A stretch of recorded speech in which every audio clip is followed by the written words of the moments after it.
Uma boa noite, seja bem-vindo à nossa igreja virtual. É isso mesmo. Já que não temos a possibilidade de estar no nosso prédio físico, aonde cada vez que temos um culto ao Senhor, nós nos reunimos.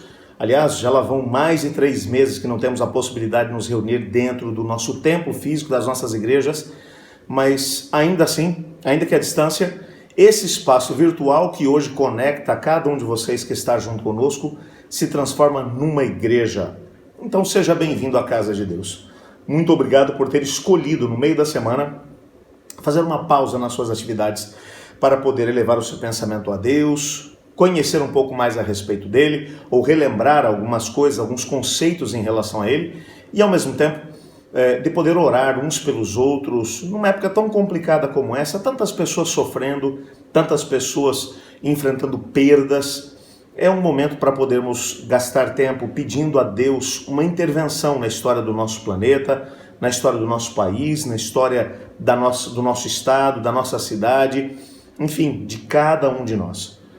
Eu quero já aproveitar para poder dizer a você que durante todo esse dia, os nossos anciãos, diretores de grupo das nossas 6 congregações, Igreja do Jaguaré, Vila dos Remédios, Jardim Oriental, Parque Jaguara, Jardim da Abril, Francisco Gonzaga, cada uma delas está nesse momento já com um grupo de pedidos que foram enviados para o grupo da igreja. Se você ainda não enviou seu pedido, envie, para que no final desse culto, cada igreja tenha a possibilidade de gastar um tempo orando a Deus, colocando diante do Senhor cada uma das necessidades dos nossos queridos irmãos e irmãs. Você sabe que esse espaço, às quartas-feiras, é dedicado para o estudo do livro Nisto Cremos. Um estudo das nossas 28 crenças fundamentais enquanto adventistas do sétimo dia. Nesse momento, estamos estudando o segundo bloco. O livro Nisto Cremos, ele é dividido por blocos de crenças. Terminamos, por exemplo, o bloco de crenças sobre Deus. E agora, na quarta-feira passada, começamos a doutrina do homem. E na doutrina do homem, estudamos sobre a criação na semana passada, e nessa semana vamos estudar sobre a natureza da humanidade. E na semana que vem vamos abrir um novo bloco de doutrinas, ok? Essa é a crença número 7, a natureza da humanidade. Como você sabe, o livro Nisto Cremos, ele faz um resumo de cada uma das crenças logo no início do estudo do capítulo. E a 7ª doutrina, a natureza da humanidade, o resumo aparece na página 100 desse mesmo livro, que diz assim, me permite, é muita informação junto, ok? Mas esse resumo vai nos ajudar a entender o que é que a gente vai desdobrar durante o nosso estudo hoje. O homem e a mulher foram formados à imagem de Deus, com individualidade, o poder e a liberdade de pensar e agir. Conquanto tenham sido criados como seres livres, cada um é uma unidade indivisível de corpo, mente e espírito, e dependente de Deus quanto à vida, respiração e tudo mais. Quando nossos primeiros pais desobedeceram a Deus, negaram sua dependência de Deus e caíram da sua elevada posição. A imagem de Deus neles foi desfigurada e tornaram-se sujeitos à morte. Seus descendentes partilham dessa natureza caída e de suas consequências. Nascem com fraquezas e tendências para o mal. Mas Deus, em Cristo, reconciliou consigo o mundo e, por meio do seu Espírito, restaura nos mortais penitentes a imagem de seu Criador. Criados para a glória de Deus, são chamados para amá-lo e uns aos outros e para cuidar do seu ambiente. Esse é o nosso resumo. Eu sei que tem muita informação compactada aqui nesse resumo. Nós vamos tentar tocar em pelo menos, ainda que bem à superfície, cada um desses detalhes. Se você quiser se aprofundar mais, te recomendo a leitura do capítulo, o capítulo número 7 da doutrina 7, mas hoje nós vamos tentar gastar um tempo usando a palavra de Deus para poder mostrar que cada uma dessas afirmações são verdadeiras e de que são bíblicas.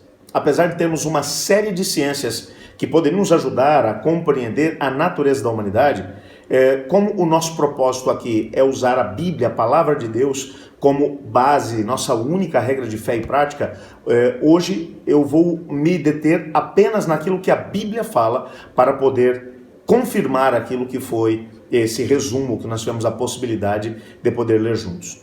Antes de podermos agora nos aprofundar através da Bíblia nesse mesmo tema, eu gostaria de convidá-lo para poder orar junto comigo, pedindo que o Espírito Santo de Deus nos ilumine na compreensão desse tema.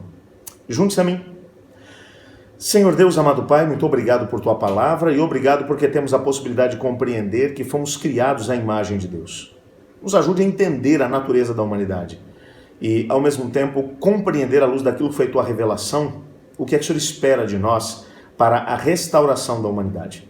Pois é em nome de Jesus que oramos. Amém. Bom, a Bíblia ela desvenda a origem humana.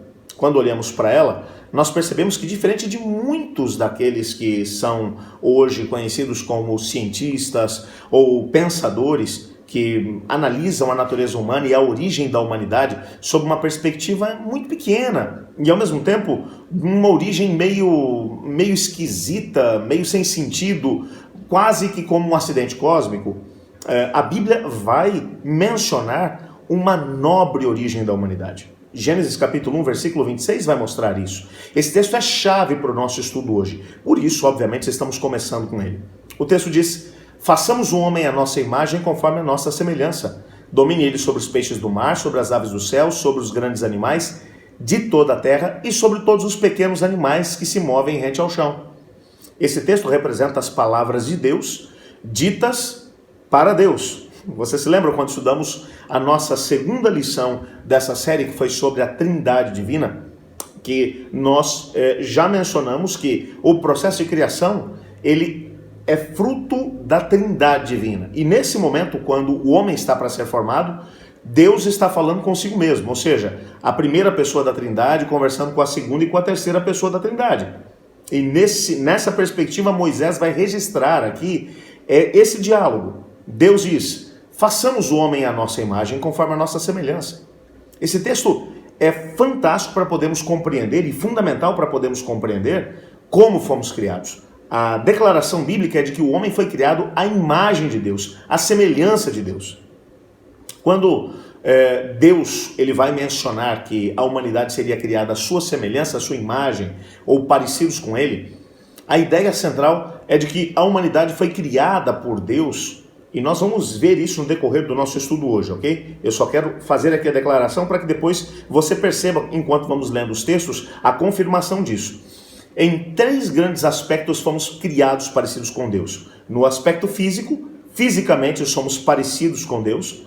No aspecto intelectual, assim como Deus tem a capacidade de raciocínio e dentro da sua liberdade de escolha, ele toma decisões, baseado nessa mesma liberdade, Deus nos criou do mesmo jeito, parecidos com Ele, numa esfera menor, mas parecidos com Ele.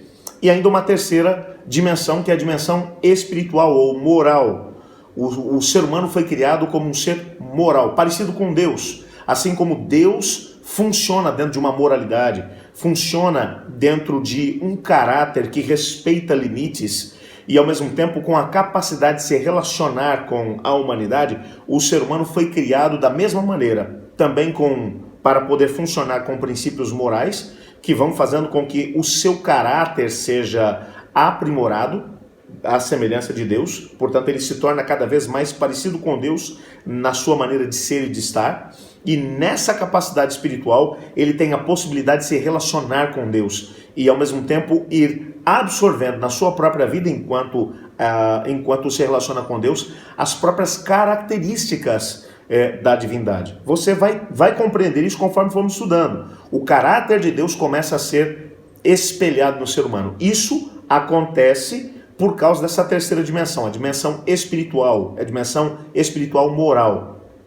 que Deus colocou dentro do ser humano. Entretanto, Deus criou e ao mesmo tempo abençoou a humanidade. Depois de criar de forma perfeita a humanidade, Deus deu a ele várias bênçãos. E os versos 26 a 29 do capítulo 1 de Gênesis vai nos mostrar isso. Olha o que Deus diz. Deus os abençoou e lhes disse: sejam férteis, multipliquem-se, encham e subjuguem a terra, dominem sobre os peixes do mar, sobre as aves do céu e sobre todos os animais que se movem pela terra. Disse Deus: eis que dou a vocês todas as plantas que nascem em toda a terra e produzem sementes, e todas as árvores que dão frutos com sementes. Elas servirão de alimento para vocês. Olha quanta coisa Deus deu aqui ao ser humano. Deus criou o ser humano e o abençoou. A primeira coisa que o versículo 28 vai dizer pra gente é que Deus os abençoou. Homem e mulher os abençoou. E disse a eles, bênção, primeiro, sejam férteis e multipliquem-se. Vocês vão ver um pouco mais adiante que essa capacidade é uma capacidade que Deus concedeu ao ser humano, que é parecida com algo que ele tem. Deus também tem o poder de criar. E ao dar ao ser humano o poder de gerar uma nova vida, numa escala menor, ele está dando para o ser humano o dom de poder ser parecido com ele também nessa questão. O dom de gerar uma vida. Encham e subjuguem a terra. O poder de poder se expandir. Mas ele deu domínio, dominem sobre os peixes do mar, sobre as aves do céu, sobre todos os animais. Deus deu autoridade ao ser humano para que ele pudesse administrar o planeta. E mais, eu dou a vocês todas as plantas que nascem sobre a terra e produzem sementes como alimento. O que Deus, aqui você percebe nitidamente que Deus trabalhou todos os aspectos, deu tantas bênçãos ao ser humano. O ser humano não foi criado como um acidente cósmico. Ele foi criado com um propósito pelo Criador. É isso que o texto deixa claro. Deus não apenas criou o ser humano parecido consigo mesmo, mas Deus deu ao ser humano a possibilidade de poder exercer alguns aspectos dessa imagem de Deus no ser humano na capacidade de poder se reproduzir, no poder que foi dado sobre o ser humano ou para o ser humano sobre a criação e ao mesmo tempo para poder usufruir dessa mesma criação. O que nós vamos compreender quando continuamos estudando é que a estrutura humana dentro da criação, ela possui um jeito de ser, ela possui elementos claros. E Moisés mencionou que ao criar a humanidade, Deus usou 2 elementos para poder compor o homem e a mulher. Apenas 2 elementos. Veja Gênesis 2, verso 7. Então formou o Senhor Deus ao homem do pó da terra, e lhe soprou nas narinas o fôlego da vida, e o homem passou a ser alma vivente. Veja, a primeira coisa que o texto está dizendo aqui é que Deus pegou o pó da terra, ou seja, os elementos da terra. Foi a primeira coisa que Deus tomou para poder formar a humanidade, o homem e a mulher.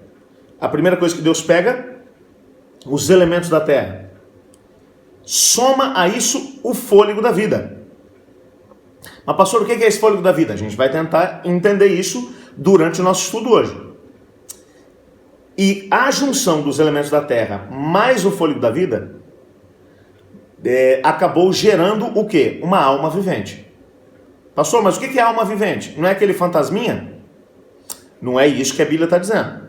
Vamos tentar entender um pouquinho melhor isso aqui. Quando Moisés ele foi escrever o relato da criação do ser humano, Moisés pensou muito bem nos termos que ele ia usar. E ele usou dentro do hebraico antigo, foi a língua usada para ele para escrever o livro de Gênesis, ele usou termos muito importantes. Pelo menos 3 termos vão aparecer aqui que vão nos ajudar a entender o que ele estava querendo dizer com esses 3 elementos que vão aparecer. Primeiro, é o termo Adamá. Adamá é barro, é terra, é pó, são os elementos da terra.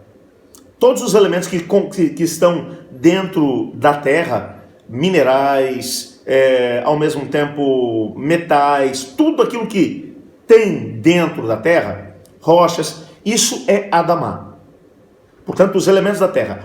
A primeira coisa que Deus usou para poder colocar dentro do ser humano foram os elementos da terra. E o mais interessante é que quando você vai olhar para a fisiologia do ser humano, você percebe que todos os elementos que você tem dentro do solo, ou dentro do nosso planeta, você tem também no corpo humano. Você tem ferro, você tem zinco, você tem... Olha, são tantos os elementos, todos os elementos. Se você fizer um estudo do corpo humano, você vai perceber que os mesmos elementos que existem dentro do nosso planeta, no pó da Terra, você encontra também dentro da fisiologia do ser humano.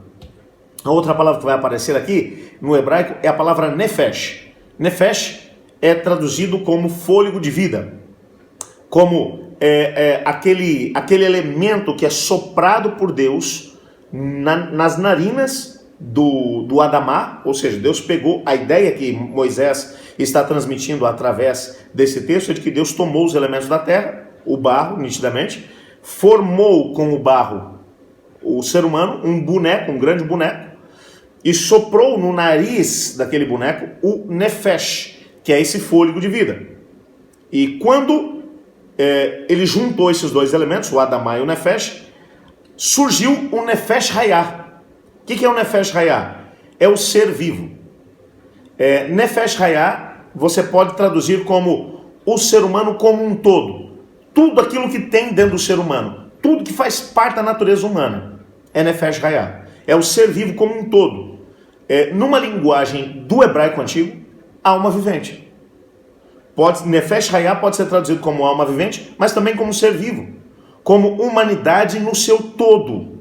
A humanidade completa dentro de si mesma, com suas capacidades intelectuais, com sua capacidade de raciocínio, com suas faculdades morais. O ser humano como um todo é um nefesh hayah. E quando você vai olhar para o Antigo Testamento, você vai perceber que isso aqui é claro. A gente tem um grande problema quando a gente olha para a Bíblia, porque nós temos a mania de poder ler a Bíblia com a mentalidade ocidental, com a mentalidade grega, uma mentalidade dualista, aonde você encontra, dentro da filosofia grega, a noção de que o corpo é mau e de que a alma é boa e eterna. Quando você vai olhar para a Bíblia tendo como pressuposto um pressuposto grego, ou da filosofia grega, você não entende o que o autor bíblico está dizendo. Na mentalidade hebraica não existe essa noção dualística. O que existe na mentalidade hebraica é: Deus criou o ser humano. Como? Dentro da sua natureza. Ele pegou o Adamá, ele pegou o barro, os elementos da terra, juntou a isso o nefesh, o fôlego de vida. Com essa junção das duas coisas, o homem se tornou um nefesh hayah, uma alma vivente, ou um ser vivo como um todo, na sua globalidade. Bom, e para você poder ter a certeza que eu estou falando aqui algo que é verdadeiro, eu quero analisar com você, à luz de alguns textos bíblicos, como a expressão nefesh hayah aparece no contexto bíblico. Porque você tem que entender que se a gente quer compreender um texto, principalmente dentro de uma língua antiga como o hebraico, e algumas pessoas talvez ao ouvirem ou assistirem esse vídeo vão dizer assim: ah, pastor, eu não acredito nisso, eu acredito que o nefesh, ou o espírito, é na verdade aquela coisinha que sai dentro do ser humano, tipo um fantasminha. Bom, é um direito seu de crer, mas eu disse a você que nós analisaríamos apenas a Bíblia para tentar compreender a natureza humana, e dentro do contexto bíblico a gente precisa entender o que é o nefesh hayah, que é a alma vivente.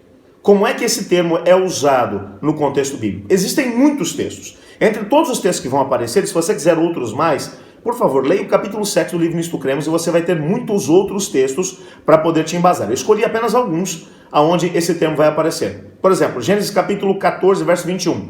Tente entender como é que o nefesh hayah é traduzido. O rei de Sodoma disse a Abrão: dá-me as pessoas e pode ficar com os bens. Nefesh hayah aqui é traduzido como pessoas. O contexto aqui desse texto é: Abrão havia lutado contra os 5 reis de lá da planície do Eufrates, que haviam invadido a planície do Jordão e haviam levado as pessoas de Sodoma e Gomorra, inclusive seu sobrinho Ló, como cativos. Abrão luta contra os 5 reis do Vale do Eufrates, traz de volta as pessoas, bem como os bens, e o rei de Sodoma vem até Abrão e diz: olha, fique com os bens e dá-me apenas as pessoas. Fique com os bens. O termo pessoas é nefesh hayah. Agora, uma tradução literal, por exemplo, desse texto seria o seguinte: olha, dá-me as almas. É interessante isso. Dá-me as almas viventes e pode ficar com os bens. O nefesh hayah, a alma vivente. Ou, numa tradução mais literal ainda, dá-me a pessoa viva, os seres vivos como um todo, e pode ficar com os bens.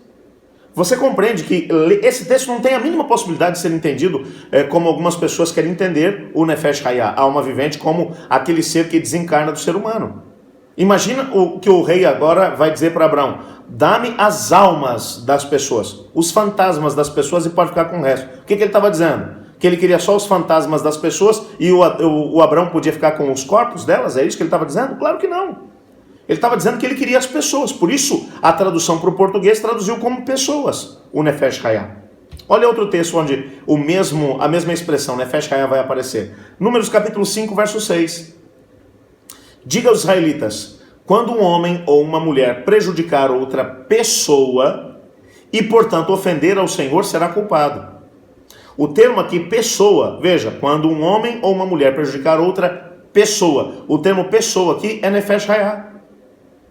E Deus está deixando claro, quando um homem ou uma mulher prejudicar outra alma vivente. Você está entendendo o que desse texto? Que eles vão prejudicar um fantasminha, é isso? Não, é claro que não. É um ser vivo como um todo. Ele está dizendo, essa pessoa vai ser culpada. Outro texto onde o termo nefesh hayah vai aparecer, Deuteronômio capítulo 10, 22. Quando seus antepassados desceram até o Egito, eram apenas 70 pessoas, nefesh hayah.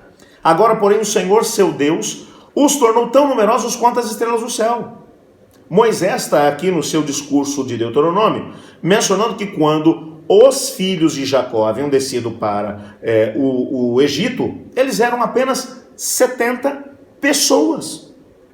Mas numa tradução literal seria apenas 70 almas viventes. 70 seres vivos como um todo. Por isso, quando o tradutor veio traduzir para o português, ele colocou, eram apenas 70 pessoas. Você compreende que nefesh hayah, sempre que é usado no Antigo Testamento, ele é usado referindo-se à pessoa como um todo. Portanto, dizer que alma vivente é aquele espírito que desencarna do ser humano, ou aquele fantasminha, é forçar o texto, é tentar dizer aquilo que o texto não está dizendo. Mas o mais interessante é que a Bíblia não foi escrita apenas em hebraico. Lá em hebraico você encontra o termo nefesh hayah, como alma vivente. Na tradução, na Septuaginta, por exemplo, que é a tradução do Antigo Testamento para o Novo Testamento, sempre que a expressão nefesh hayah ia ser traduzida para o Novo Testamento, ou o termo alma, ou pessoas iam ser traduzidos, a palavra que era usada era a palavra psique, em grego. Ok? O Novo Testamento seguiu a mesma linha. Sempre que o termo psique aparece, o seu correspondente em hebraico é nefesh hayah. Então, eu trouxe alguns textos onde aparece psique, porque aí você compreende que não é só o Antigo Testamento que está mostrando o termo nefesh hayah como sendo a pessoa como um todo. Veja o que o Novo Testamento fala. Em todos esses textos aparece a palavra psique, que é a palavra que dá origem, ou que é a correspondente grega do hebraico nefesh hayah. Apocalipse 16, verso 3. O segundo anjo derramou a sua taça no mar, e esse se tornou em sangue, como de um morto, e morreu toda criatura, psique, que vivia no mar.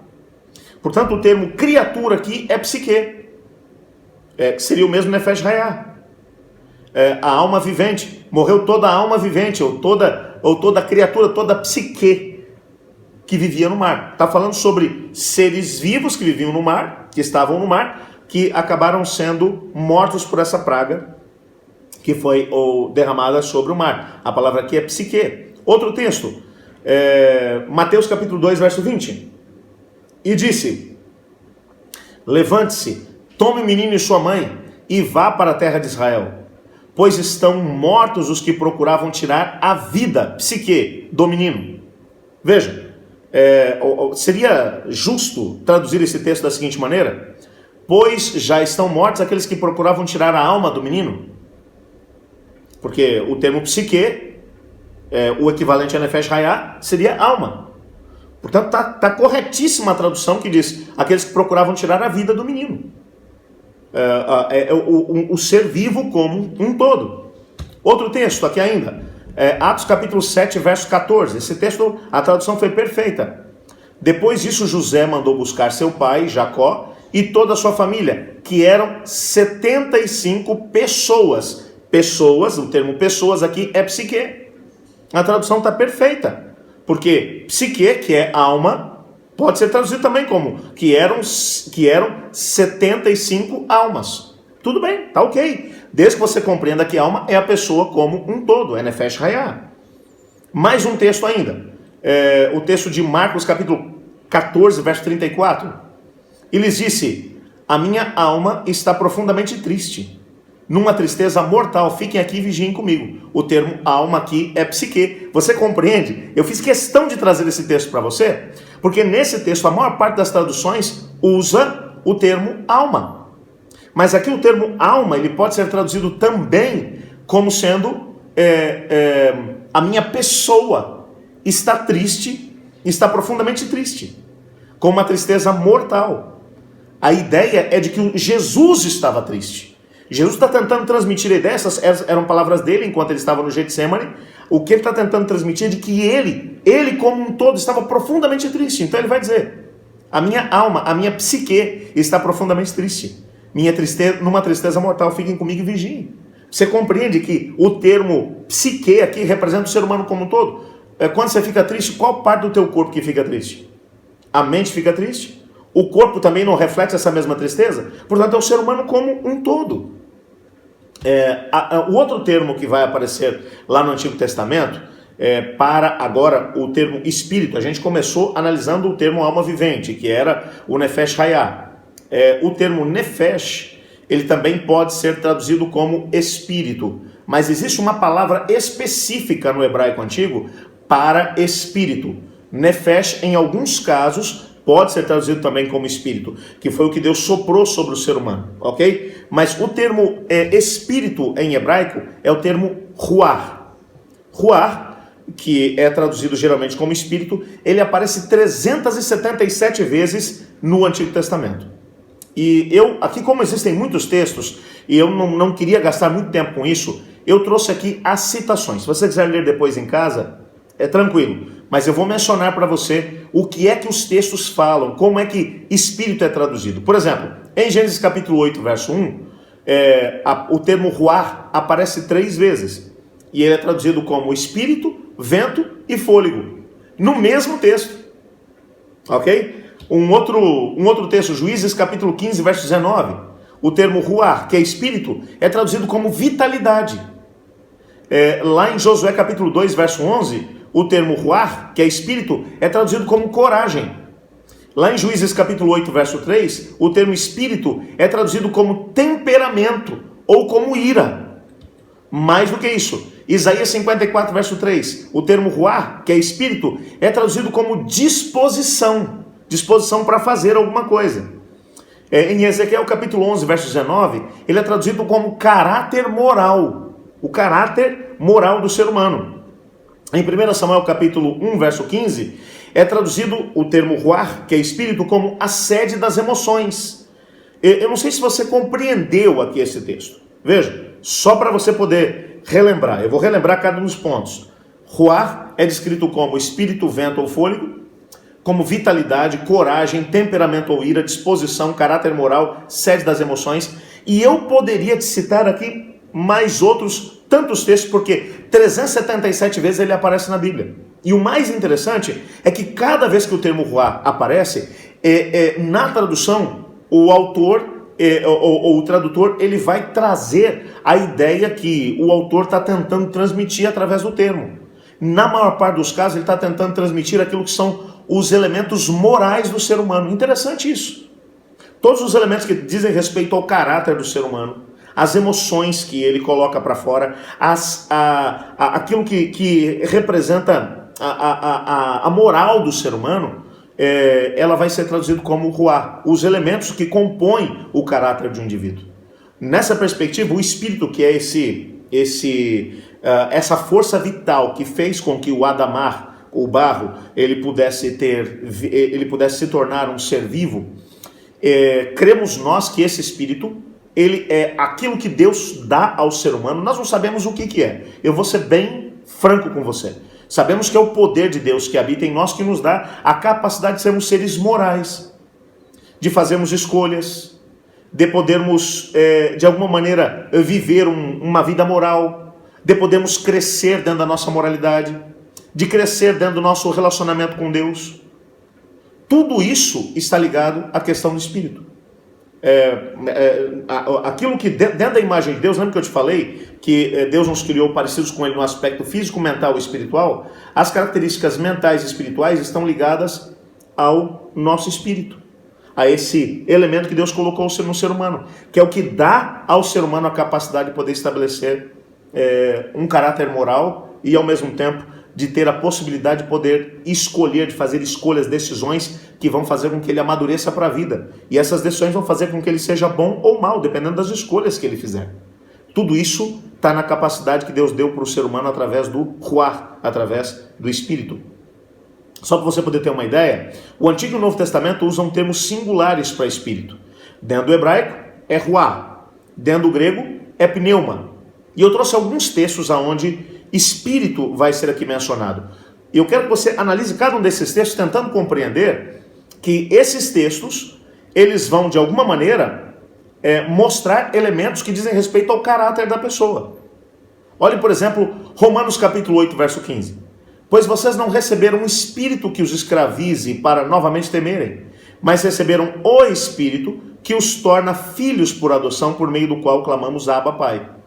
Aqui no português aparece 2 vezes o termo Espírito, mas no original em hebraico vai aparecer, aparecem termos diferentes, distintos, para poder mencionar, ou se foram traduzidos como Espírito. No primeiro momento, que depois vocês não receberam um Espírito, o termo aqui é pneuma, que na verdade, essa força vital que Deus colocou dentro do ser humano, que dá a ele a capacidade de poder tomar decisões. O que Paulo está dizendo vocês não receberam um Espírito que os escravize para novamente temerem, mas receberam o Espírito. Aqui o termo o Espírito é a terceira pessoa da Trindade Divina, que os torna filhos por adoção, por meio do qual clamamos Abba, Pai. Mas o que nos chama a atenção aqui, na primeira menção do termo pneuma, é que esse Espírito, na perspectiva de Paulo, quando você está longe de Cristo Jesus, ele te escraviza. Ele faz de você, na verdade, escravo dos seus desejos, das suas emoções, dos seus desejos carnais. Quem é que faz isso? A tua capacidade intelectual, ao mesmo tempo o teu caráter, são as noções de moralidade que estão dentro de você, que vão te levar a agir de uma forma ou de outra. E Paulo está ligando tudo isso ao Espírito. O texto Gálatas 6, verso 1.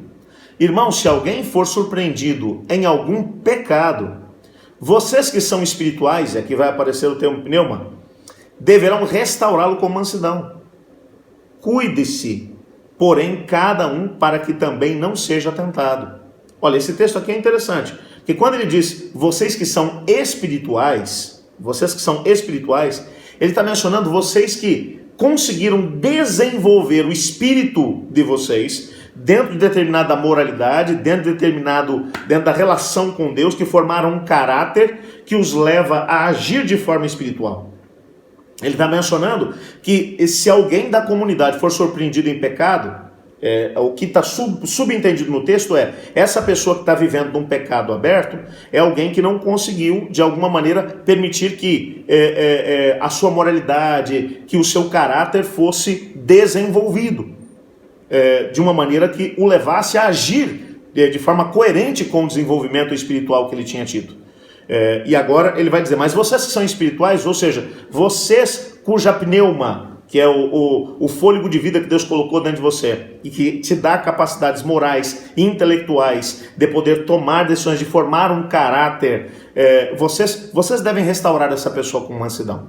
O que Paulo está dizendo vocês que já estão mais desenvolvidos espiritualmente, é essa a ideia. Mas ele está ligando isso ao termo ruach, ou pneuma, no grego. Outro texto, Romanos 12, 11. Nunca falte a vocês o zelo.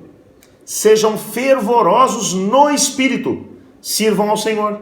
Olha que coisa interessante. Nesse texto, Paulo está dizendo que ser fervoroso é algo que está ligado ao teu espírito. É algo que está ligado a essa força vital que Deus colocou dentro de você, que faz com que você tenha a capacidade de se desenvolver em termos de caráter, moralidade, os princípios que norteiam a sua vida. Vamos tentar entender aqui agora, já que a gente entendeu agora o termo Nefesh Hayah, que é a alma vivente, que é o ser humano como um todo, entendemos a questão do espírito, que é nada mais nada menos do que essa força vital que Deus colocou dentro do ser humano, que faz com que ele viva, mas principalmente é essa força vital que dá a ele a capacidade de desempenhar, de desenvolver um caráter, desenvolver uma moralidade, de poder se tornar parecido com Deus. É essa a ideia. Mas vamos tentar entender a morte. Assim como Deus explica como o homem foi formado, ela também vai explicar o que acontece quando ele morre. Eclesiastes capítulo 12, verso 7. Esse texto é fantástico. Olha o que o texto diz. O pó e aqui esse é um texto em hebraico, o pó é Adamá, o Adamá, volte à terra, o Adamá, o pó, volte à terra, de onde veio, e o espírito, Nefesh, volte a Deus que o deu. O que o texto aqui está dizendo é o seguinte, isso é a criação ao contrário. Lembra que lá em Gênesis capítulo 1, verso 26, Deus tomou os elementos da terra, o Adamá, soprou no nariz do boneco que ali estava, que era apenas Adamá, era apenas um amontoado de barro, o Nefesh, o espírito, e o homem passou a ser alma vivente, passou a ser um ser humano completo. Na morte acontece o contrário. O pó volta à terra, de onde veio. O espírito, o Nefesh, volta a Deus, que o deu. E o que acontece com o Nefesh Hayah? O Nefesh Hayah deixa de existir. Não existe mais Nefesh Hayah. Não existe mais o ser humano como um todo. Mas de alguma maneira, no espírito, no Nefesh, essa moralidade, esse caráter, essas decisões, essas escolhas que formaram a você e a mim, elas de alguma maneira ficam guardadas em Deus. E elas serão devolvidas por ocasião da ressurreição. Veja, a gente já vai falar sobre isso um pouquinho. Vamos tentar entender aqui o espírito. Que espírito é esse que volta a Deus que o deu quando a morte acomete o ser humano? Só para poder mostrar para você que o que eu te mencionei aqui agora há pouco é correto, há um texto do Comentário Bíblico Adventista, volume 6, na página 1093, que é um comentário de Ellen White, inclusive, que diz assim: o espírito, o caráter do homem, volta a Deus para ser preservado. Faz aqui uma pausa. Ela está explicando aqui a questão da morte. Esse é um comentário exatamente daquele mesmo texto que nós acabamos de ler.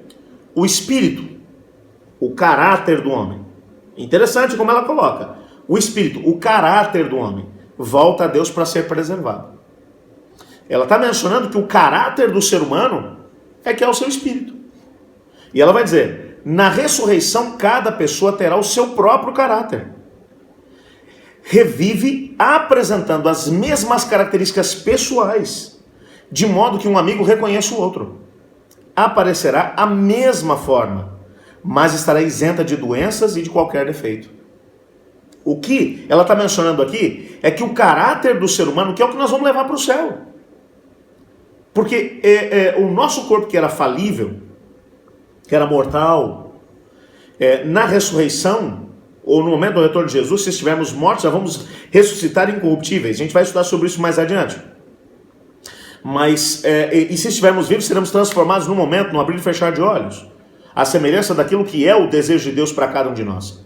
Mas o que ela está dizendo é que o espírito, que é o caráter do ser humano, esse que fica preservado em Deus. E Deus coloca de volta na gente. Pastor, mas esse espírito, ele tem uma existência separada do corpo? A Bíblia não dá indícios de que isso aconteça. A Bíblia só vai mencionar que esse espírito é como um poder que vem de Deus e junto com os elementos da terra faz com que haja um ser vivo.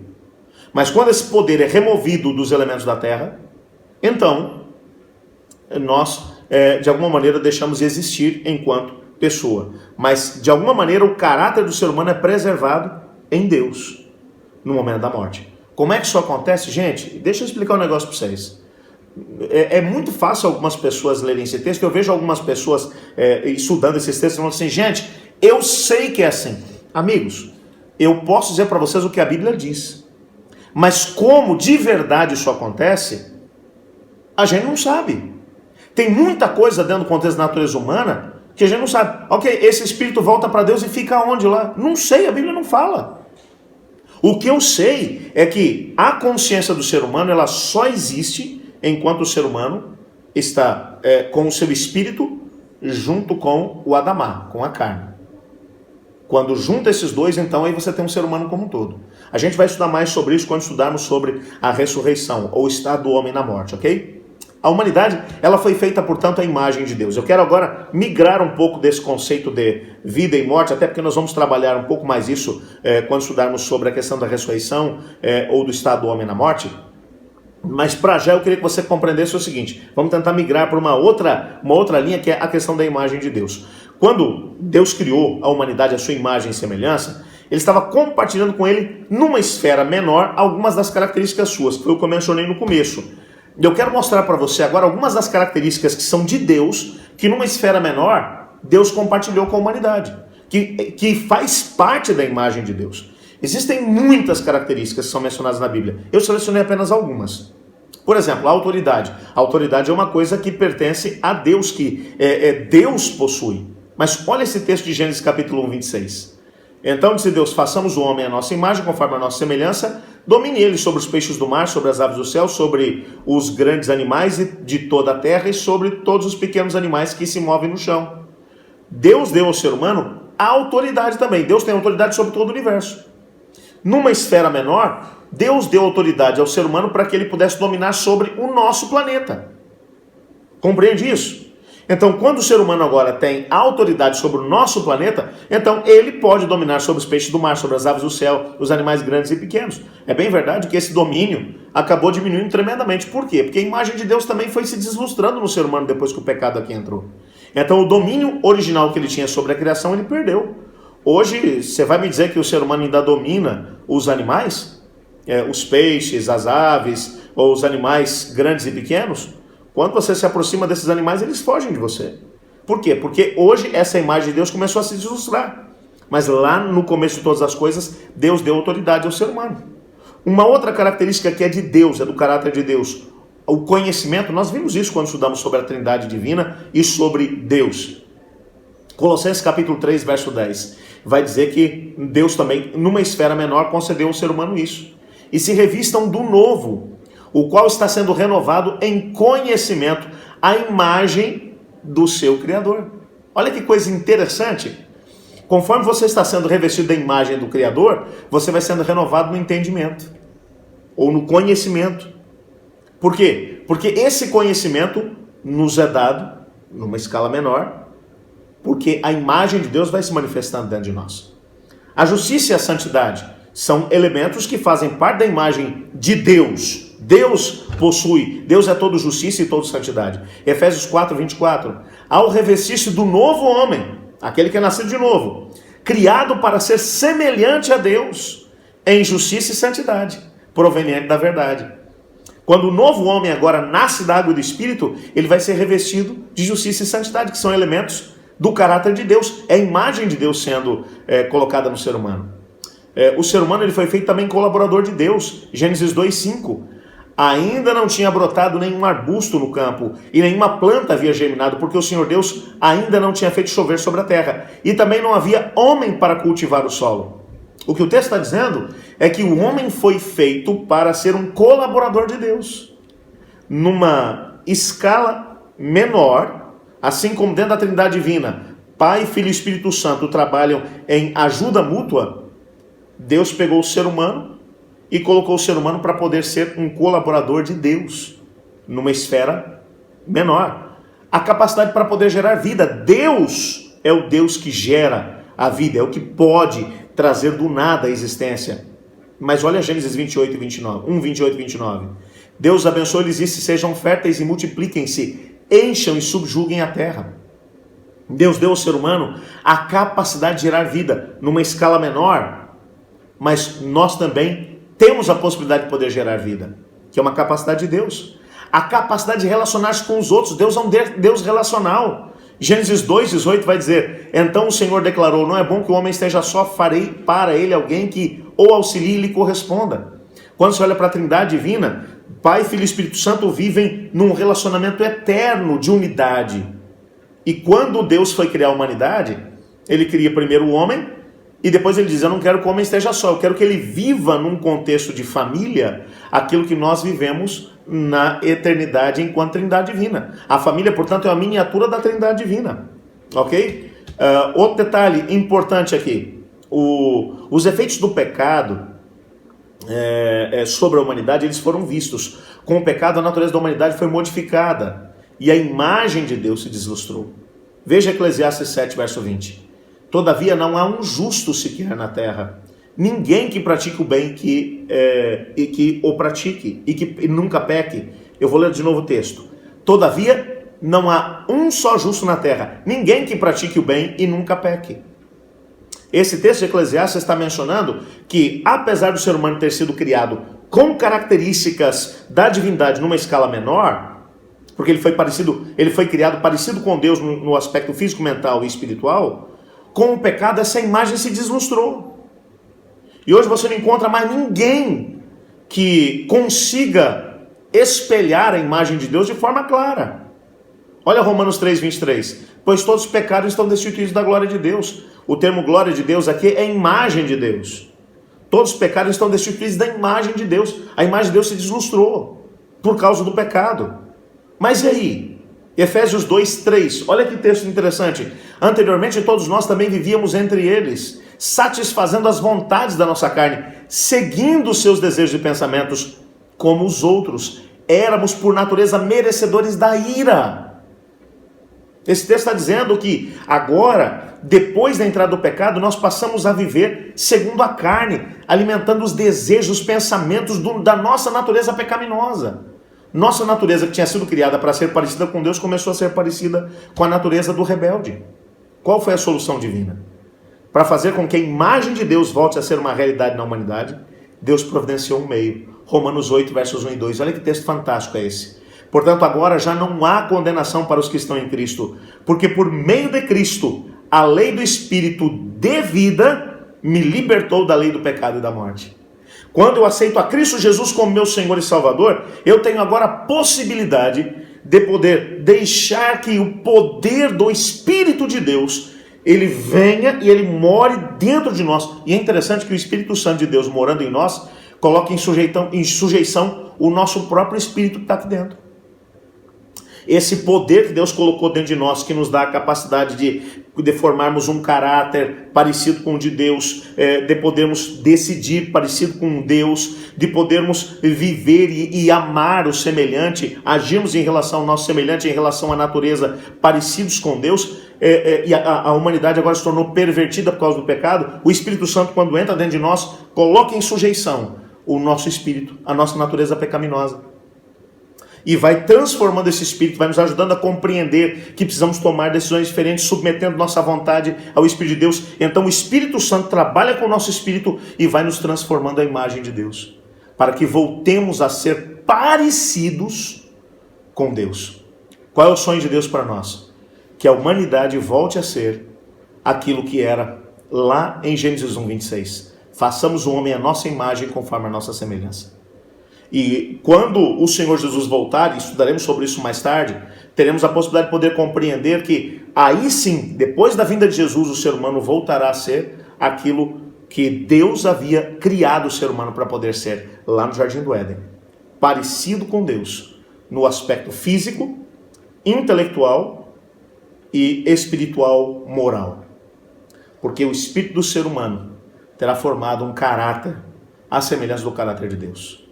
Esse espírito humano que é o que dá a capacidade do ser humano poder formar um caráter parecido com Deus, ele foi subjugado ao Espírito Santo de Deus, que foi transformando paulatinamente esse mesmo Espírito, para que voltemos a nos parecer com Deus, nas nossas atitudes, no nosso comportamento, no nosso caráter.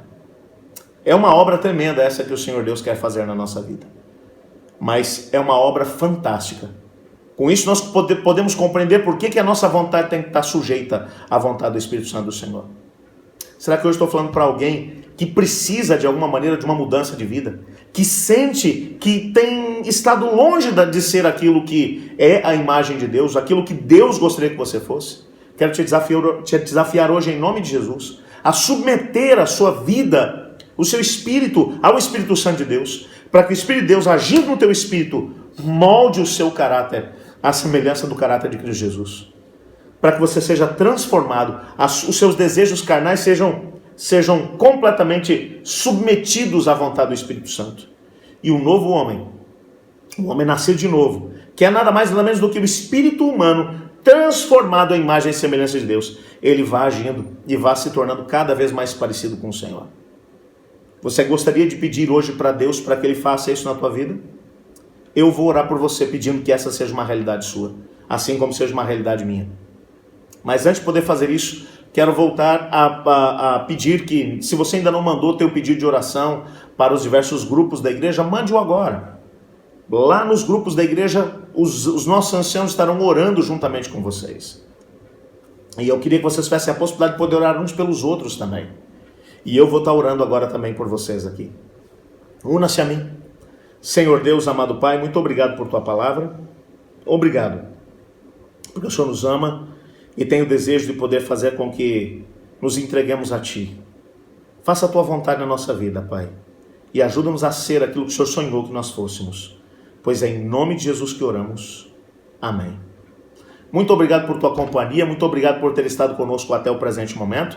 Quero te desafiar nesse momento a se colocar nas mãos do Senhor Deus e a lembrar que no próximo sábado, a partir das 10h15, nós estaremos aqui nesse mesmo canal com mais uma mensagem da Palavra de Deus para você. A partir das 9, cada igreja estará através da plataforma do Zoom, dirigindo a Escola Sabatina, para que você seja edificado também através do conhecimento da Palavra. Deus te abençoe, que Deus te guarde. Até sábado.